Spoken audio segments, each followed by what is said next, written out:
ఇంకొకటి రేవంత్ రెడ్డి గారు నిన్న రామోజీ ఫిలిం సిటీ ఎక్సలెన్స్ అవార్డ్స్లో మాట్లాడుతూ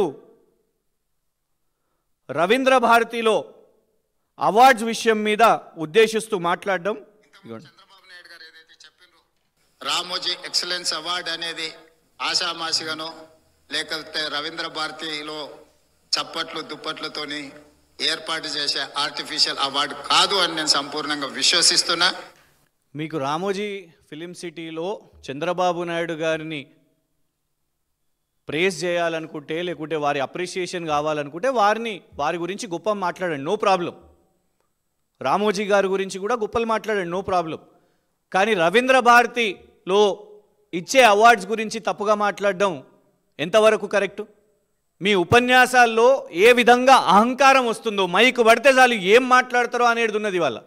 అదే రవీంద్ర భారతిలో ఉత్తమ ఉపాధ్యాయుల అవార్డులు ఇస్తారు, ఉత్తమ ఉద్యోగులకు అక్కడనే అవార్డులు ఇస్తారు. ఏప్రిల్ 14న బాబాసాహెబ్ అంబేద్కర్ జయంతిన దళిత రత్న అవార్డులు ఇస్తారు. ఇలా ఎన్నో ఉగాది పురస్కారాలు, రకరకాల అవార్డ్స్ అదే రవీంద్ర భారతిలో ఇస్తారు. కాళోజీ నారాయణ గారి అవార్డు కూడా అక్కడనే ఇస్తారు, లిటరేచర్ అవార్డు కూడా అక్కడనే ఇస్తారు. ఇలా అవన్నీ అవార్డులను మీరు ఆర్టిఫిషియల్ అవార్డ్స్ అంటున్నారా? ఉత్తమ ఉపాధ్యాయులు, ఉత్తమ ఉద్యోగులు, సాహిత్య అవార్డులు, వీటన్నిటినీ మీరు చిన్న చూపు చూస్తూ అవి ఆర్టిఫిషియల్ అవార్డ్స్, కేవలం ఈ ఒక్క ఎక్సలెన్స్ అవార్డే చాలా గొప్ప అవార్డు అని మీరు మాట్లాడడం ఒక ముఖ్యమంత్రిగా ఇది కరెక్ట్ కాదు, దీన్ని తీవ్రంగా ఖండిస్తున్నాం. ఇంకొకటి రేవంత్ రెడ్డి గారు నిన్న రామోజీ ఫిలిం సిటీ ఎక్సలెన్స్ అవార్డ్స్లో మాట్లాడుతూ రవీంద్ర భారతిలో అవార్డ్స్ విషయం మీద ఉద్దేశిస్తూ మాట్లాడడం చంద్రబాబు నాయుడు గారు ఏదైతే చెప్పారో రామోజీ ఎక్సలెన్స్ అవార్డు అనేది ఆషామాషిగానో లేకపోతే రవీంద్ర భారతిలో చప్పట్లు దుప్పట్లతోని ఏర్పాటు చేసే ఆర్టిఫిషియల్ అవార్డు కాదు అని నేను సంపూర్ణంగా విశ్వసిస్తున్నా.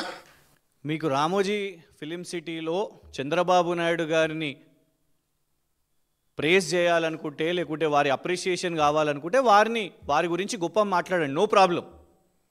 రామోజీ గారి గురించి కూడా గొప్పలు మాట్లాడండి, నో ప్రాబ్లం. కానీ రవీంద్ర భారతిలో ఇచ్చే అవార్డ్స్ గురించి తప్పుగా మాట్లాడడం ఎంతవరకు కరెక్టు? మీ ఉపన్యాసాల్లో ఏ విధంగా అహంకారం వస్తుందో, మైకు పడితే చాలు ఏం మాట్లాడతారో అనేది ఉన్నది వాళ్ళ.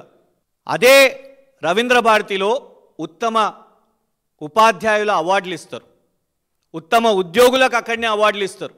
ఏప్రిల్ 14న బాబాసాహెబ్ అంబేద్కర్ జయంతిన దళిత రత్న అవార్డులు ఇస్తారు. ఇలా ఎన్నో ఉగాది పురస్కారాలు, రకరకాల అవార్డ్స్ అదే రవీంద్ర భారతిలో ఇస్తారు. కాళోజీ నారాయణ గారి అవార్డు కూడా అక్కడనే ఇస్తారు, లిటరేచర్ అవార్డు కూడా అక్కడనే ఇస్తారు. ఇలా అవన్నీ అవార్డులను మీరు ఆర్టిఫిషియల్ అవార్డ్స్ అంటున్నారా? ఉత్తమ ఉపాధ్యాయులు, ఉత్తమ ఉద్యోగులు, సాహిత్య అవార్డులు, వీటన్నిటినీ మీరు చిన్న చూపు చూస్తూ అవి ఆర్టిఫిషియల్ అవార్డ్స్, కేవలం ఈ ఒక్క ఎక్సలెన్స్ అవార్డే చాలా గొప్ప అవార్డు అని మీరు మాట్లాడడం ఒక ముఖ్యమంత్రిగా ఇది కరెక్ట్ కాదు, దీన్ని తీవ్రంగా ఖండిస్తున్నాం.